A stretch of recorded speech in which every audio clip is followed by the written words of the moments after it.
Alors si vous n'avez pas vu ma vidéo du mois de janvier sur le livre The Happiness Project, je récapitule. Ce livre est un plan d'action qui s'étale sur toute l'année avec un chapitre par mois dans le but de vous épanouir et d'être plus heureux. Pour le mois de janvier, c'était axé sur l'énergie et la vitalité et pour ce mois de février, l'autrice a décidé de se focaliser sur son mariage. Bien entendu, si vous n'êtes pas marié, vous pouvez vous focaliser sur vos autres relations, qu'elles soient amoureuses, amicales ou familiales. D'ailleurs, c'est ce que je vais faire pour ma part. Je vais me focaliser pour ce mois de février sur toutes mes relations qui sont importantes pour moi. Les mots d'ordre pour ce mois-ci sont: arrêter de se plaindre, ne pas s'attendre à des éloges ou des compliments, résoudre les conflits sainement, ne pas décharger sur l'autre, et donner des preuves d'amour. L'autrice, pour ce chapitre-là, se focalise sur sa relation conjugale, étant donné qu'elle dit qu'en fait, il y a un événement qui change un petit peu les relations au sein d'un mariage, et c'est l'arrivée d'un enfant.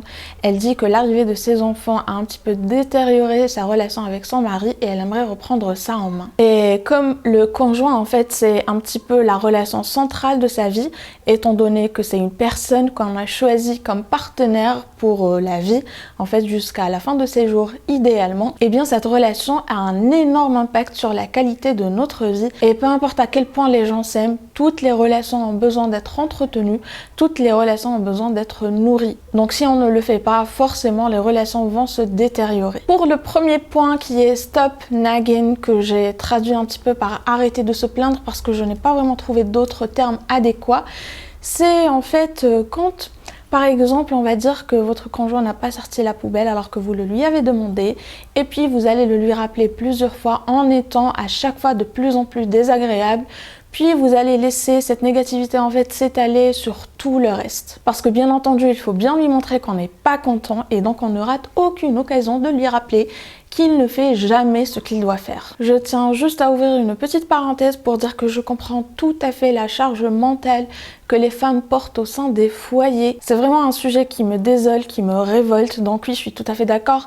Quand une femme a tout fait, elle a préparé à manger, elle a fait le ménage, la vaisselle, le linge, elle s'est occupée des enfants, elle a fait le parterre, les courses et tout ce qui va avec, et que monsieur n'a qu'une seule petite tâche, celle de sortir la poubelle, et qu'il ne le fait pas, alors que le sujet de la charge mentale, de l'injustice de la répartition des tâches ménagères au sein du foyer a été déjà abordé, oui, là, c'est tout à fait un sérieux problème au sein du couple. Donc voilà, je tiens juste à préciser que je suis tout à fait consciente de la charge mentale.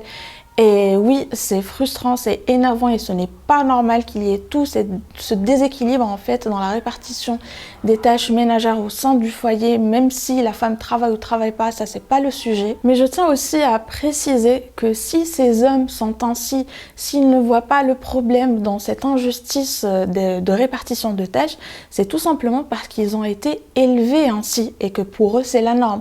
Donc si vous avez des enfants, pitié, essayez de leur inculquer quelque chose d'autre que ce qu'on nous a inculqué jusqu'à présent, parce que ce que je vois dans tous les foyers, c'est le mec qui se lève de la table sans lever une petite cuillère, qui va se reposer, et sa sœur qui va débarrasser, faire la vaisselle. C'est le mec qui ne fait que tondre la pelouse, peut-être sortir la poubelle, mais c'est sa sœur qui fait le ménage, qui fait le parterre, qui s'occupe du linge, de tout ça. Donc c'est normal que si un gars a grandi pendant toute sa vie en voyant ça, cette répartition-là, quand il aura un foyer à lui-même avec sa femme, pour lui c'est la norme que ce soit sa femme qui fasse tout et que lui ne fasse presque rien par rapport aux tâches du foyer. Et du coup, même si sa femme va lui expliquer tout ça, il ne va pas comprendre parce qu'il a été éduqué autrement. Et c'est un petit peu difficile de changer ce qu'on nous a inculqué toute une vie. Enfin bref, je me suis laissée emporter, ça c'est tout un autre sujet qui d'ailleurs m'énerve un petit peu, donc j'aimerais passer à autre chose. Revenons à nos moutons. Ce qui arrive quand l'autre fait quelque chose qui nous agace, que ce soit votre frère, votre père, votre sœur, votre enfant ou votre conjoint, c'est qu'on va en faire l'élément central. On va extrapoler, on va projeter, on va dramatiser, et le fait que vous soyez agacé par le fait qu'il n'ait pas sorti la poubelle devient en fait une attaque personnelle. Ça va être la personne qui est mauvaise, la personne qui ne fait jamais rien, la personne qui est toujours ainsi, qui ne va jamais changer, et ainsi de suite. Et du coup, on va très vite se retrouver emporté par un courant de négativité et notre cerveau va alimenter ça, étant donné que notre cerveau adore faire ça à travers le biais de confirmation. Ce qui va faire qu'il va piocher dans vos souvenirs, dans des opinions, dans des jugements, dans parfois des choses qui ne sont absolument pas réelles, pour en fait alimenter le fait que cette personne qui n'a pas sorti la poubelle est une personne indifférente, qui ne sert à rien, qui vous veut du mal, qui ne se soucie pas de votre bien-être, et ainsi de suite. Donc si vous faites ça, et je suis sûre que vous le faites, étant donné qu'on est tous programmés de la même manière, et donc tous nos cerveaux font ça, ce qu'il faut faire, c'est en fait d'en être conscient.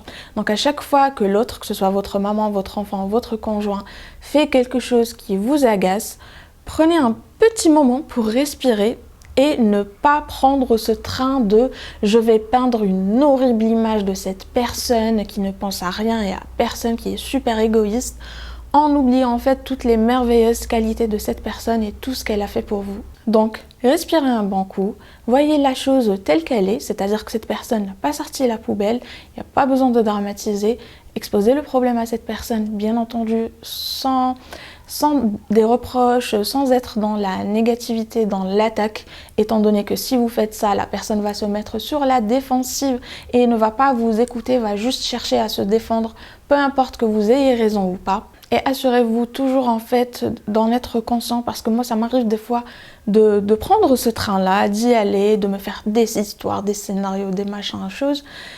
Mais à un certain moment je me dis, mais qu'est-ce que tu fais? Mais non, cette personne n'a juste pas fait ça, c'est tout. Ce n'est pas la peine d'en faire toute cette histoire.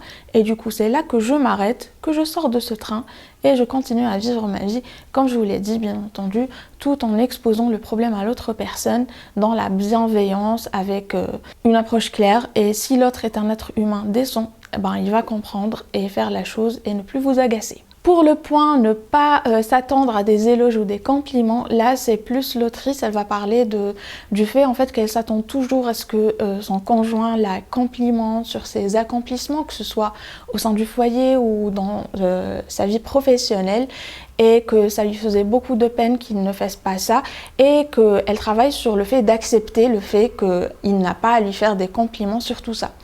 Moi personnellement, les compliments c'est pas vraiment quelque chose qui m'intéresse énormément, donc voilà, c'est pas quelque chose, le fait d'accepter de ne pas recevoir des compliments n'est pas quelque chose sur laquelle j'aimerais particulièrement travailler, mais par contre j'aimerais travailler sur le fait de donner plus de compliments aux autres, et surtout d'exprimer ma gratitude et mon appréciation à mes proches. Dire merci quand on vous prépare un repas, quand le frigo a été rempli de courses, quand votre shampoing vide a été remplacé, dire merci, j'apprécie le temps que tu m'accordes à une personne qui vous écoute, et en général donner plus de compliments à mes proches, que ce soit sur leur physique, leur personnalité ou bien leurs efforts. Ensuite, pour le point résoudre les conflits, je vous ai déjà fait une vidéo en détail où je vous parle de comment résoudre des conflits de manière saine.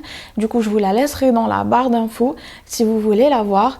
Mais en gros, quand on dit conflit, ce n'est pas forcément quelque chose de très grave. Ça peut être ces petites choses du quotidien, ces petits malentendus, des attentes non exprimées. Et laisser ces petites choses s'accumuler au quotidien sans les adresser va créer un monstre sans nom qui sera quasi impossible à résoudre, étant donné qu'il va contenir une multitude de petits problèmes dont vous avez oublié la moitié. Donc c'est très important de résoudre chaque petit problème en son temps.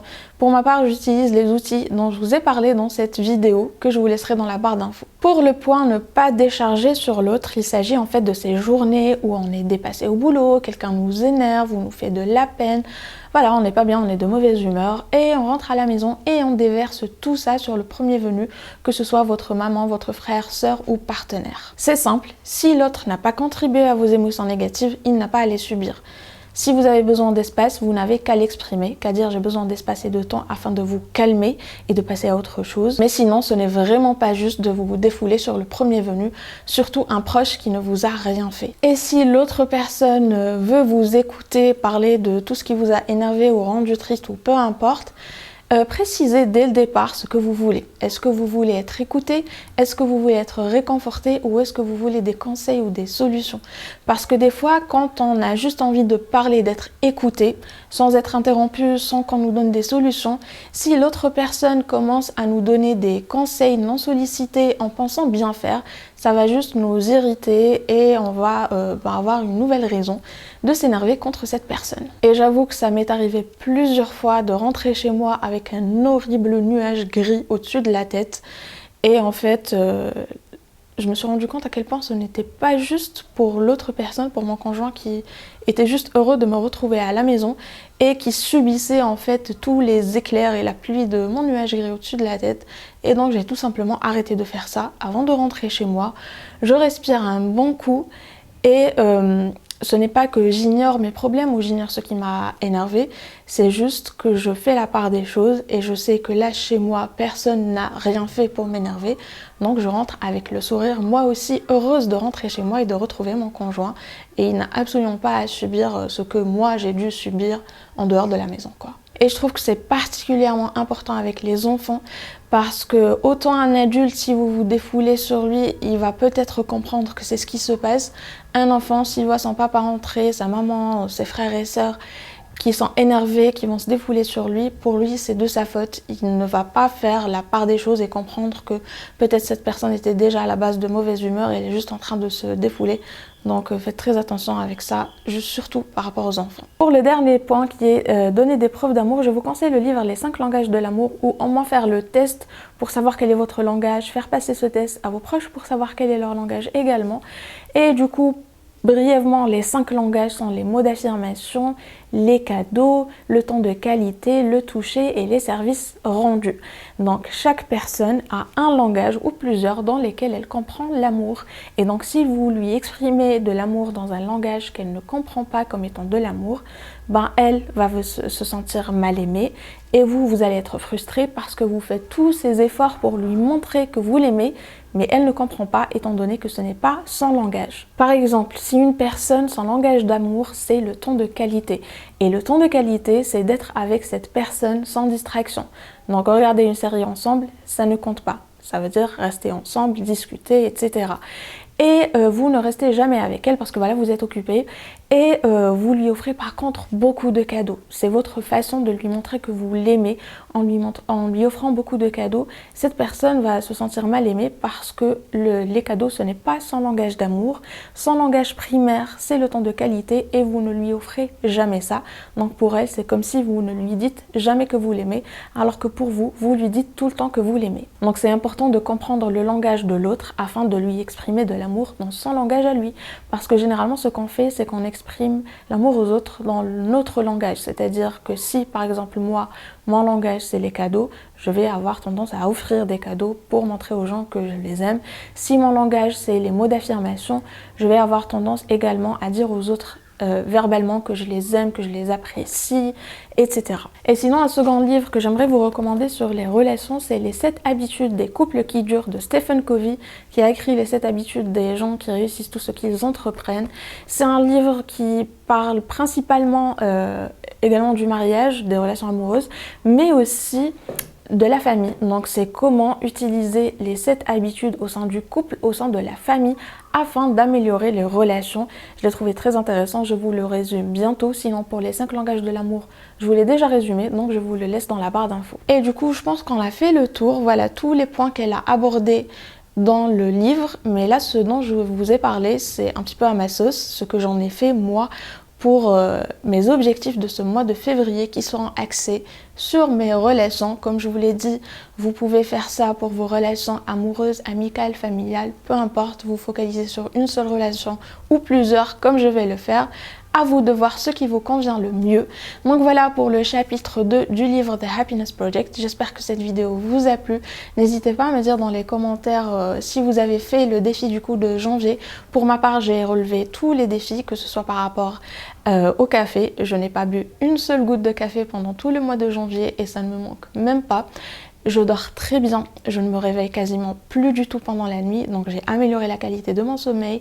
En ce qui concerne la nutrition, j'ai également fait beaucoup de progrès, donc j'en suis contente. Et pour la procrastination, etc., j'ai rangé le tiroir des médicaments, j'ai jeté un bon sachet de médicaments périmés. Et le seul truc que je n'ai pas fait par contre, c'est les compléments alimentaires. Je n'ai pas pris de vitamine D, je n'ai pas fait mon bilan, c'est pour ça.